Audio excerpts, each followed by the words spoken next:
What is going on, guys? It's Jack Gilseaton75 here, and today my video will be about Viktoria Berlin, Berlin's new third club. Now, this wasn't the intended video for today. The intended video was an interview, but unfortunately, due to an oversight on my part, the interviews had to be pushed back to next week. It will be coming out next week, so I'm not going to say who it is. I want to keep the surprise there. I'm sure you guys will like it, so keep your eyes peeled for that.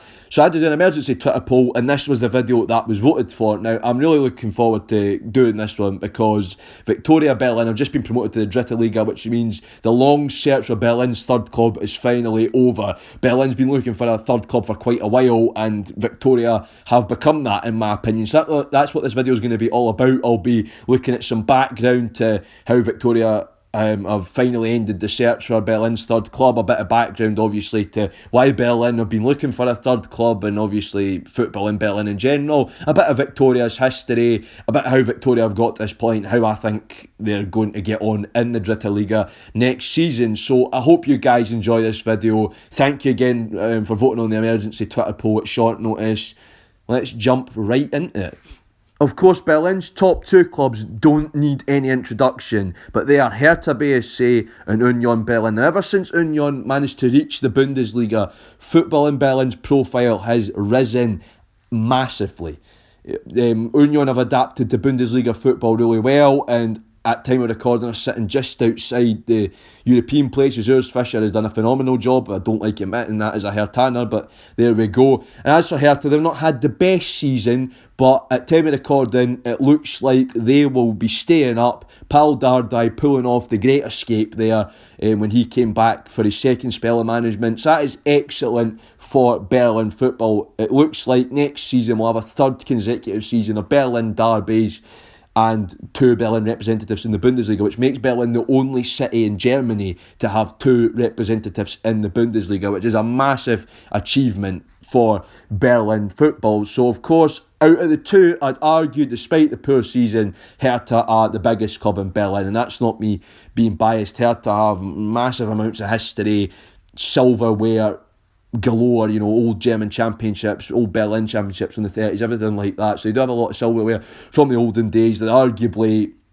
the best supported club in Berlin. They've flown the flag for Berlin in Europe the most, and they're just a Berlin institution, basically, Hertha. You take Hertha out of Berlin, you wouldn't really have Berlin, and Berlin would be losing a bit of its soul. And of course, you move on to Berlin's second club, Union. Now, Union are obviously a bit of a cult club. They've got a lot going on. You know, the fans needed blood to build the stadium. The stadium's very sort of packed in, the atmosphere, everything like that. And the two clubs share a brilliant, intense rivalry that you'd expect in a city.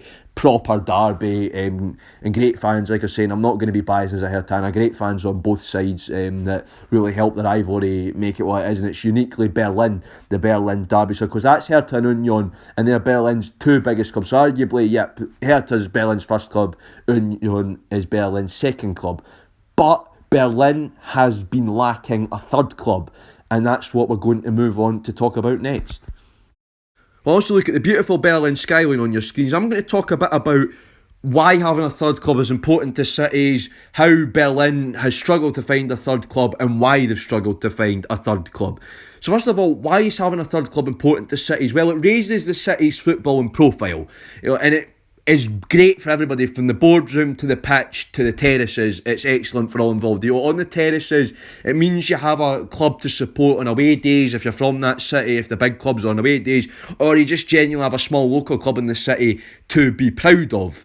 You then have chances for youth development, raising the city's profile on the footballing stage, everything like that. So having a third club is really important to major cities, and every city has one. I could name a city and I could name a third club. You know, Moscow has Dynamo, Madrid has Getafe, Edinburgh has Edinburgh City, Glasgow has Partick Thistle, Paris has Red Star. So, you know, most major footballing cities in the world have a third club outside the sort of big two clubs, obviously, like Partick Thistle, like I've named, there's the third club in Glasgow outside the Old Firm, and Edinburgh outside the Hibs and Hearts. Edinburgh City are the biggest clubs. So it really does help raise the profile of the city. Now, Berlin has had problems finding a third club because of the sheer number of clubs in Berlin. You know, so many clubs in Berlin spread out across loads of lower leagues that finding a third club and getting a third club into the sort of three professional divisions in Germany has been really, really difficult. And the BFV, the Berliner Fußballverband, have tried so hard to try and get a third club, but they've tried so much, they've put money into clubs, whatever. It's been really, really difficult because of how many clubs are in Berlin, the sheer volume of clubs, and many clubs have tried. You know, many clubs have tried and many clubs have failed. And Berlin's not really had a third club, a singular third club, which it's been good for the Berlin football scene in terms of going to see clubs in the Regionalliga Nordost and everything like that. But it's meant that the clubs have become stacked up and there's a big gap because obviously you have Hertha and Union in the first division and you have to jump all the way down to the fourth division before you find another Berlin club. So it's not evenly spread, and that's why finding a third club has been so difficult in Berlin, because loads of clubs are stacked up in the Oberliga Nord, the Regionalliga Nordost, and then the Berlin leagues below that in the amateur divisions, and it's been really, really, really difficult, and so many clubs have tried and so many clubs have failed, but eventually the team that's the whole topic of today's video, Viktoria, managed to come the top of that pile, and Berlin will have a representative in the Dritte Liga next season, which is amazing for Berlin. So like I was saying, Berlin has so many clubs that it is difficult to try and get a third one. It was so difficult for the Berliner Fußballverband and the DFB to try and promote football in Berlin, and you'll get these clubs up to where they need to be because there's so many and they're all jostling for position, and it has been very, very difficult for Berlin. So there was a little bit about why having a third club is important and why Berlin's search for a third club has been so difficult. It is purely because of the sheer volume of clubs and the fact that so many have tried and so many have failed. We're now going to move on to looking at some of the clubs that tried to be Berlin's third club, but tragically fell short of the mark, and how some of them were expected to be Berlin's third club. Now, the first club that tried to become Berlin's third club were Bfc Dynamo, and I'm sure it can be argued that Bfc Dynamo were the most likely candidates to become Berlin's third club. Now, I'm sure everybody knows the story of Bfc Dynamo. If you've watched this channel enough, you'll know about Bfc Dynamo. But to recap, they are the record East German champions, won 10 East German league titles in a row in the 80s under shady circumstances. They were the club of the Stasi, Erich Mielke. But after the wall came down, they just became an East Berlin club, a club for East Berliners, especially around the Lichtenberg and Hohenschönhausen districts of the city.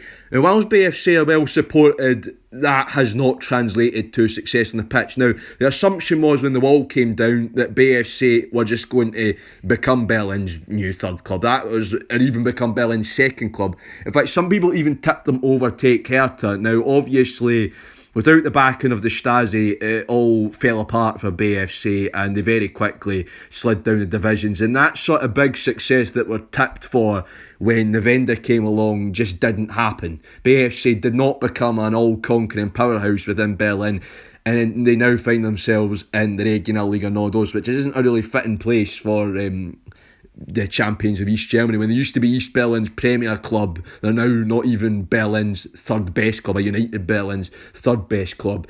So obviously, like I was saying, BFC were probably the biggest candidates to become this sort of Berlin third club, but they just can't reach the Dritte Liga, and I've actually spent quite a little while in the 5th division and even sometimes the 6th division and haven't really got near the playoffs.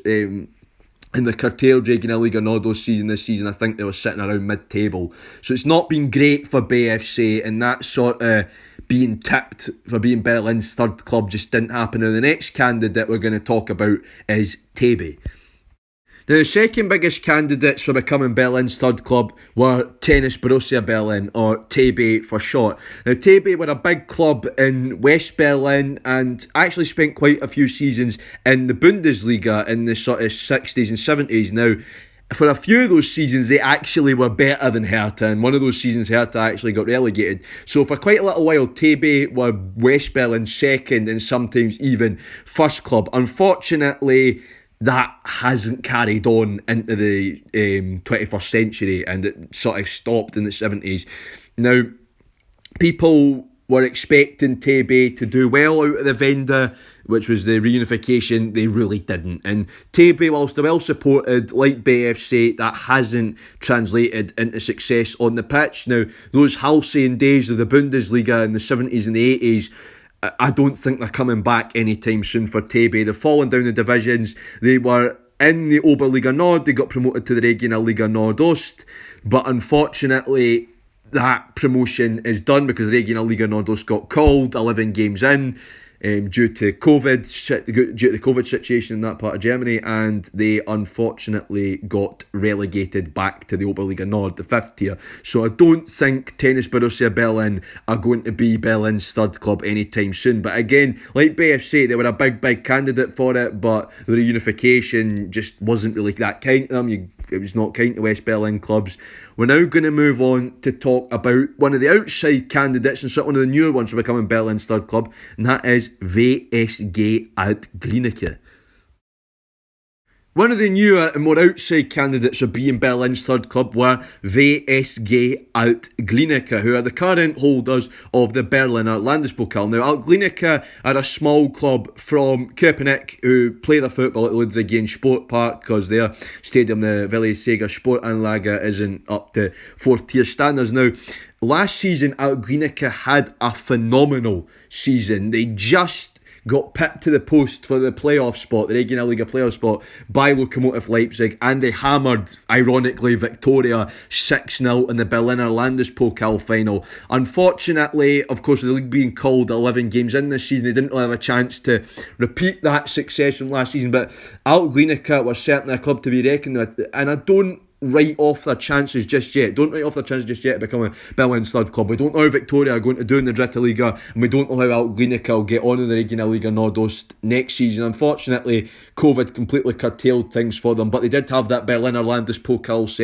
success, beating Victoria 6-0 in the final, and then they got trounced by Köln when they entered the first round of the DFB Pokal. But for a club like Glienicke, who are quite small and don't have that big of a fan base, it is a big achievement. It's funny, it's the exact opposite to TB and BFC. They're not a big club and they don't have a big fan base, but they're doing really well in the Regionalliga Nordost. They do have sort of ambitious owners and ambitious backers, and they've managed to get some top quality players in. So like I was saying, don't write off Glienicke just yet, but Victoria have pipped them to the post. Very unlucky last season due to the points per game rule coming in. Lock pipped them to the top of the table and got into that Regionalliga playoff where they eventually lost to Ferrell. But yeah, so Glienicke definitely do have a chance at becoming Berlin's third club, but for now it just isn't there. But Glienicke, of course, holders of the Berliner Landespokal as well, so good on Glienicke. We're now going to talk a little bit about Victoria's history. Now we're going to move on to what this video is really all about, Viktoria Berlin. Now, before we talk about them being Berlin's third club or the season they've had and my sort of predictions for them in the Dritte Liga next season and what it means, we're going to talk about Viktoria Berlin as a club. We're going to get inside them as a club, look at their history, look at their story. First of all, I'm going to give you a brief introduction to Viktoria Berlin. Now, they are in a very quiet corner of southwestern Berlin called Steglitz-Zehlendorf. A very nice, quiet little part of Berlin. It's suburbia in Berlin. The streets are clean, the neighbours are friendly, and everything's all very well kept. It's not the decadence and the bright lights of Alexanderplatz and Kurfürstendamm by any means. It's not that anyway. So, they play out the nice little Stadion Lichterfelde, which you can see on your screens now. Nice, quiet little stadium, a great little fan base Victoria have got. But don't let that fool you. Viktoria Berlin, as we're about to talk about, have a history not just important to Berlin football, but German football. Viktoria Berlin are sleeping giants, I'd like to argue. So that was a little brief introduction to Viktoria Berlin. Do not let this little small town club vibe put you off. They are a big club, trust me. So that was a little introduction. They're in Steglitz-Zehlendorf, a nice quiet part of Berlin where the locals are friendly, like I was saying, and they play at the nice little Stadion Lichterfelde. But don't let that fool you. We're now going to move on to talking about Victoria's history. Now, like I was saying back there, Viktoria Berlin have a huge history, and that's why they could be argued as sleeping giants. They're so important not just to Berlin football, but to German football history as well. Now, before we talk about the history and what they did, I'd like to get something out of the way. The current Viktoria Berlin club are a phoenix club, or a continuation, if you like, of the old Viktoria. Old Viktoria sadly hit some pretty nasty financial problems, and in 2013 formed with Lichterfelder FC to form the Viktoria Berlin we see today. But luckily for us, and luckily for Viktoria, the DFB and the Berliner Fußballverband recognise that the new Viktoria are a continuation of the old club, so they've kept all their titles. Now, the picture on your screens, and that will be on your screen for the duration of the clip, is Viktoria Berlin in 1908 before they became champions of Germany. Yep, you heard me correctly, champions of Germany. And they didn't just do it once, they did it twice, and actually a third time, but that was unofficial, and that's what we're going to talk about. So, barely a year old in 1894, Viktoria Berlin won the German championship. Unfortunately, in 1894, it wasn't officially recognised by the DFB, so technically they're champions of Germany 3 times, which would make them one of Berlin's most successful clubs. But the 1894 one isn't recognised by the DFB, so that does not count. But they did go on to win it in 1908, which is what the picture on your screens is from, and 1911. Now, only one other Berlin club has won the national championship twice, and that is Hertha. Hertha won it in 1930 and 1931. So that makes Viktoria Berlin one of Berlin's most successful clubs. Now, considering where Union are, they're most successful in Union. They're technically more successful than Bfc, because Bfc only did it in East Germany, and the DFB are funny about East German trophies. That's a sort of grey area, but that's a topic for another day. So Viktoria Berlin were huge in the German game, especially in the Victorian and sort of Edwardian era, sort of pre-World War One.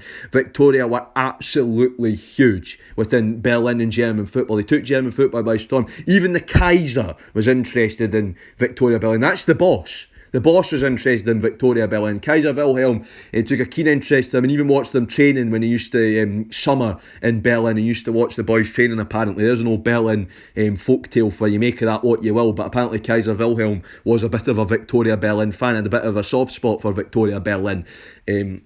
Because they were flying the flag for the Reichshauptstadt, which means the imperial capital. So within Imperial Germany, within the German Empire, Viktoria Berlin were huge, winning the German national championship twice and capturing the public imagination. Now, sadly, during World War II and then after World War II, Victoria sort of fell away, and from the mid-60s onwards, financial problems struck until eventually we got to the point we got to in 2013 where they had to form and make a new club to avoid going completely extinct. So you look at that, look at the history behind Viktoria here. Is it any wonder they're Berlin's third club? They're definitely deserving, I'd say that. So like I was saying, forget the sort of small club vibe you're getting off them, because they're not a small club. They are huge to Berlin's football and history.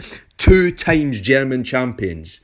2 times German champions. There's some bigger clubs in Victoria that have never managed to top that accolade. You look at some of the clubs. Lokomotiv Leipzig never won an Oberliga. Clubs like that. So look at Viktoria Berlin. They're huge. Not just within Berlin, but within Germany. And that's the history behind them. So like I was saying, is it any wonder they're Berlin's third club? So there's a little bit of a historical background to Viktoria Berlin. We're now going to move on to talking about how they became Berlin's third club and their amazing Regionalliga Nordost season. Now we're going to talk about how Viktoria became Berlin's third club, and essentially it was winning the Regionalliga Nordost and getting into the Dritte Liga. Now the Dritte Liga is Germany's last professional division, so getting into the Dritte Liga was always going to make you Berlin's third club. Being Berlin's third club was always going to be the club that got into the top 3 professional leagues, broke into the top 3 professional leagues, and that's what Viktoria have done. So essentially, next season you're going to have Hertha and Union in the Bundesliga and Viktoria in the Dritte Liga. Now, how did Viktoria do this? Well, they didn't just win the Regionalliga Nordost, they stormed it. Now, I'm not going to call it a season, because 11 games isn't enough to call it a season. So, essentially what happened was 11 games got played, and then due to how bad things are getting in the region because of COVID, they had the NOVF, the regional FA, decided that they're going to call the Regionalliga Nordost 11 games in. Now, a lot of you'll be going, that's massively unfair, but get ready for this. Viktoria Berlin won 11 games out of 11, 33 points out of 33 points. That is phenomenal form, and in some of these games they were winning by big scorelines, and they're beating a lot of bigger clubs to get to this point. They're beating off the likes of Bfc Dynamo, Lokomotiv Leipzig, Karlsruhe, Jena, Chemnitz, not just Berlin clubs, but big old East German clubs, big former DDR clubs to get to this point. Now, A lot of people are tipping Victoria to maybe just get into the promotion battle, but nobody were really expecting them to storm the league the way they did. And this isn't like it was like with Lock and Altglinica, where Lock were it was really tight. Victoria were genuinely miles ahead. Now, do I think they would have fallen off? Maybe, but I'm not going to do them down. They have an excellent squad, and that's how they've got to this point of being Berlin's third club. Now, luckily, for a little while, fans were allowed in at that level, so their fans did get to see some of the success, but Victoria are just absolutely phenomenal. I mean, 11 games out of 11, 30 points out of 30 points. That's form that teams in big leagues can't match. That's teams that Bayern Munich can't match. You can say, competitive levels and everything like that. Viktoria Berlin are one of the lesser teams in the division, in my opinion. So they've done this purely on the back of spirit and hard work, and that's what's got them into the Dritte Liga. And they're very lucky that the Regional Liga Nordost wasn't part of the playoff system this year, which means they go automatically up as well. So everything fell right for Victoria. They had an excellent start to the season. The league got called, they got the title, and it's automatic out of the Nordost this year instead of having to go into the playoff. So the stars aligned for Victoria, and they got to the Dritte Liga, and they've been playing some excellent football along the way. They're also still in the Berliner Landespokal as well, so we might see them in the first round of the DFB Pokal next season as well, which would be absolutely huge for them. So that's why Victoria have become Berlin's third club. Simple as that. They've got to the Dritte Liga. They've years of hard work, since reforming in 2013 to this point, 8 years down the line. They've worked hard. They've come up through the divisions, and they've earned this, in my opinion. That is it. They've become Berlin's third club on merit. They've not, done any dirty tricks. They've not been piling money into the club, anything like that. They have done it through merit. They have done it through being a good side. And 11 wins out of 11, you can't argue with that. And whilst it's not enough to call it a season, and whilst it might not feel great that, they've done it this way, they would have maybe liked to have done a full league season. I think it's still an excellent achievement, and they'll be in the Dritte Liga next season. That is how Viktoria Berlin became Berlin's third club. Hard work. You hear so much about the Super League and everything these days. This Viktoria Berlin, this club has done it through hard work and determination to get to this point. From reforming in 2013 to getting to this point, like I was saying, it is so amazing for Viktoria Berlin, and that's what they've done. They fully deserve to be the capital's third club, and that's it in the Dritte Liga. And hopefully more Berlin sides will follow Victoria's example. Sides like Lichtenberg, Altglinica, all those sorts of teams, hopefully they follow Victoria's example. So yeah, that's how Viktoria Berlin became Berlin's third club, through hard work, determination, and getting into the Dritte Liga. I'm now going to move on to talking about what their chances are in the Dritte Liga next season, and what this means for Berlin football in general, and what it means for Victoria as a club. How are Viktoria Berlin going to get on in the Dritte Liga? That is the question on every Berlin football aficionado's lips, and it is a hard one. It really is a hard one to try and figure out, because the Dritte Liga is so competitive. I mean, you look at it this season, Kaiserslautern have struggled in the Dritte Liga. Now, if a big club like Kaiserslautern can struggle, what is going to happen to Victoria? Then again, you've got the other side of it, which is the story of Türkgücü München, who have obviously become Munich's third club. They've come up with a budget. They're a small club. They're working with very limited resources, and they managed to come mid-table with some impressive results under their belt.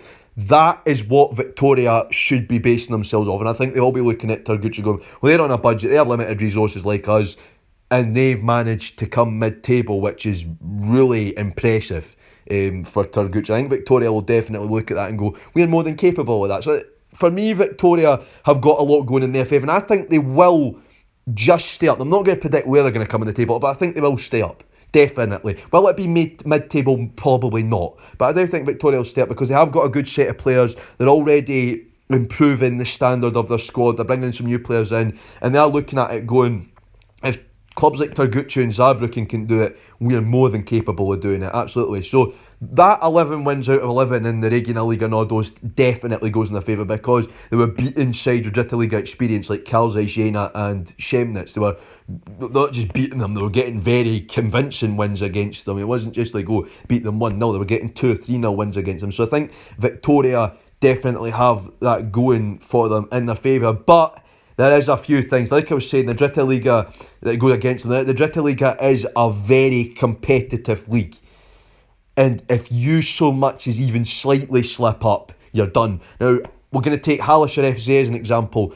Last season, top of the league at Christmas, had a slip up and then ended up in the relegation battle for quite a little while before eventually managing to drag themselves back into mid-table. That's what can happen in the Dritte Liga. One mistake and you are floored and you're in trouble. Just one slip up, one silly result, and it can begin bad runs. And Victoria it's difficult for them. They're in Berlin, there's a lot of travelling to do. Another thing is, Victoria will not have the use of their own stadium next season. The Stadion Lichterfelde does not meet Dritte Liga standards, and a venue, as of yet, at time of recording, has not been picked yet, because the Ludwigshafen Sportpark is obviously been renovated. The Olympiastadion's been floated, the Alte Försterei's been floated, even the Karl Liebknecht Stadion in Potsdam has been floated as well, all of which are up to, obviously, beyond Dritte Liga standards. Even the Sportforum Hohenschönhausen, which has just been upgraded to meet Dritte Liga standards, has been floated about for Viktoria Berlin. So Viktoria Berlin are not going to have a home next season, which again, it does not help. Even though we'll probably still be having closed doors in Germany for quite a little while yet, it still doesn't help not being in your own stadium. I think Turgutsch's home form has been awful because they've had to play at the Olympiastadion in Munich, which has been really, really tough for them as a club, because obviously they're away from their own stadium and it has harmed their home form. The same is probably going to happen to Viktoria Berlin, because being in your own stadium, there's just something about it. Now, obviously, there's clubs that don't have good home form, and that just happens. But for Victoria, I think their home form in the Regionalliga Nordost in previous years was brilliant. So not being in the Stadion Lichterfelde is going against them. Then there's the fact that they're on a budget and they have limited resources. Now, whilst they could do a Turgutsch, it could go the other way, and they could do a Lübeck, which is they just struggle for most of the season. So there is a lot going against them. There's a lot going for them, there's a lot going against them. So it's all about balancing that out. And like I said, I think they'll stay up because spirit. Now, that's what got them to this point in the first place, and I think that's what will keep them in the Dritte Liga next season, and it'll be great to happen. Now, of course, we're going to discuss what this means for Berlin football. Obviously, for Victoria as a club, this is a huge opportunity. They'll get quite a bit of cash for getting to this point and playing professional football for the first time ever, really, because football is obviously technically amateur. Back when Victoria were at the height of their powers, playing professional football for the first time in their history is absolutely huge, and they're representing Berlin on the national stage, which is only a good thing. So yeah, it's massive for the club. Now I'm going to talk about what it means for Berlin, and it is huge for Berlin to have this level of representation in the professional leagues. Now, of course, they're joining Munich in having 3 clubs in the professional top 3 professional leagues. Munich have Bayern, 1860, and of course Turgutsch. Berlin will have Hertha, Union, and of course Victoria next season. It is massive for Berlin because Berlin isn't seen as a footballing city. Berlin, and it is a shame, because Berlin has such a great football culture and a great football scene and so many great clubs. And Victoria are going to help raise Berlin's profile even further now. And there's the possibility of Victoria staying in the Dritte Liga that they automatically qualify for the Pokal, that we get even more Berlin derbies. Hertha Victoria, Union Victoria in the Pokal. And you never know, it could be a starting base for bigger things for Victoria. Either way, it's huge for Berlin and it's huge for Victoria as a club. And it definitely makes Victoria Berlin's third biggest club. If they stay in the Dritte Liga, they'll definitely seal that sort of accolade as Berlin's third biggest club, without a doubt. So there we go, guys. That was Viktoria Berlin, Berlin's new third club, and all about how they've got the Dritte Liga, bit about football in Berlin and how finding a third club was hard. I hope you enjoyed it. We're now going to jump over to the outro. So guys, that was my video all about Viktoria Berlin, Berlin's new third club. Now, I think you'll all join me in wishing Viktoria Berlin and their fans the best of luck in the Dritte Liga next season. No matter what happens, no matter whether they go down or stay up, it is going to be a monumentous season for the fans. I hope that Geisterspiele are over soon so that fans can get into whatever stadium they're playing at to watch Victoria, cheer them on, and you know, they'll be playing some big teams next season. So it's absolutely brilliant, and the sky's the limit for them. I wish them the best of luck. I do hope they stay up, and I hope that fans can get in soon to really properly enjoy what is going to be an excellent season. I hope the travel restrictions are lifted soon so I can go and see them. Definitely want to go and see Victoria at whatever stadium they're playing at, so that I can you'll get a good experience of them in the Dritte Liga, see a Berlin club in the Dritte Liga, which is something I never thought I'd be saying. So yeah, amazing for Viktoria Berlin, and that's what this video was all about. It's all about them becoming Berlin's third club, and it's excellent for Berlin football as well to have that third club in the professional league structure, joining Munich and having 3 clubs up in the 3 professional divisions. It is excellent stuff for Berlin in general, and Berlin football's developing every single day. So absolutely, and I hope you enjoyed it, guys. I know, like I was saying at the start, it was an emergency video because of the oversight on my part, because the interview will be out at some point next week. I'll keep you updated on that one on Twitter. Keep your eyes peeled there, because the interview will be coming out. And all it's left to say is I really hope you enjoyed this video, guys. Remember to leave a like if you enjoyed. If you're new, please subscribe to the channel for unique football and content like this. And I hope you all enjoyed the video. I'll see you all very soon. Jack out.